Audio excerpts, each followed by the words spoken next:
إنما يعمر مساجد الله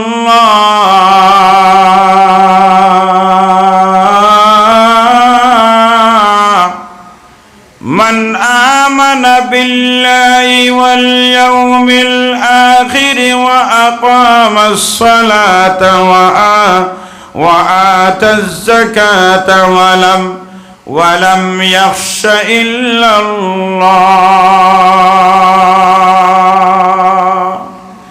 জান্নাতের মালিক আল্লাহর ঘর মসজিদে মালিক আল্লাহ জানাইয়া দেন। দুনিয়ার জগতে আল্লাহর ঘর মসজিদের সাথে সম্পর্ক রাখবে কারা? যাদের মধ্যে 5টা গুণ থাকবে দুনিয়ার জগতে, তারাই দুনিয়ার জগতে মসজিদের সাথে সম্পর্ক রাখতে পারবে।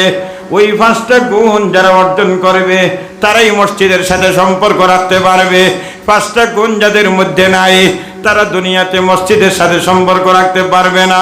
এবার আমার আল্লাহ বলেন 1 নম্বর গুণের নাম হলো মান আমানা বিল্লাহ, যার ঈমান হলো নির্বেদাল ঈমান, কোন ধরনের কোন বেদালযুক্ত ঈমান না, একমাত্র নির্বেদাল ঈমান।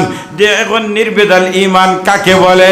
নির্বেদাল ঈমানের ফাউন্ডেশন আমরা ঈমানে মুফাসসালের মধ্যে আমরা পড়েছি, আমানতু বিল্লাহি ওয়া মালাইকাতিহি ওয়া কুতুবিহি ওয়া রুসুলিহি ওয়াল ইয়াউমিল আখিরি ওয়াল কদরি খাইরিহি ওয়া শাররিহি মিনাল্লাহি তাআলা ওয়াল বাসি বাদাল মাউত।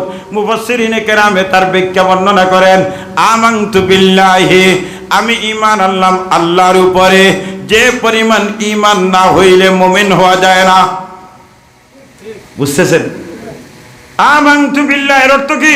আমি ঈমান আনলাম আল্লাহর উপরে, যে পরিমাণ ঈমান না হইলে মুমিন হওয়া যায় না। ওয়া মালাইকাতিহি, আমি ফেরেশতাগণের উপর ঈমান আনলাম, যে পরিমাণ ঈমান না হইলে মুমিন হওয়া যায় না। ওয়া কুতুবিহি, আমি কিতাবাদির উপর ঈমান আনলাম, আসমানি কিতাবাদির উপর ঈমান আনলাম, যে পরিমাণ ঈমান না হইলে মুমিন হওয়া যায় না। ওয়া রুসুলিহি, আমি রাসূলগণের উপর ঈমান আনলাম, যে পরিমাণ ঈমান না হইলে মুমিন হওয়া যায় না। ওয়াল ইয়াউমিল আখিরি, আমি পরকালের উপর বিশ্বাস স্থাপন করলাম, যে পরিমাণ ঈমান না হইলে মুমিন হওয়া যায় না।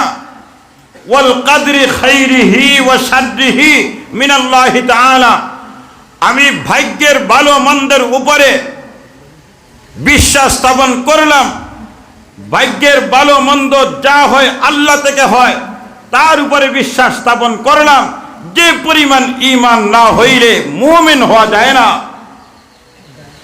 ওয়াল বাসি বাদাল মাউত, মৃত্যুর পরে পুনর্বার জীবিত হওয়ার উপর ঈমান আনলাম, যে পরিমাণ ঈমান না হইলে মুমিন হওয়া যায় না। এই 7টা বিষয়ের উপরে আমানতু বিল্লাহি ওয়া মালাইকাতিহি ওয়া কুতুবিহি ওয়া রুসুলিহি ওয়াল ইয়াউমিল আখিরি ওয়াল কদরি খাইরিহি ওয়া শাররিহি মিনাল্লাহি তাআলা ওয়াল বাসি বাদাল মাউত।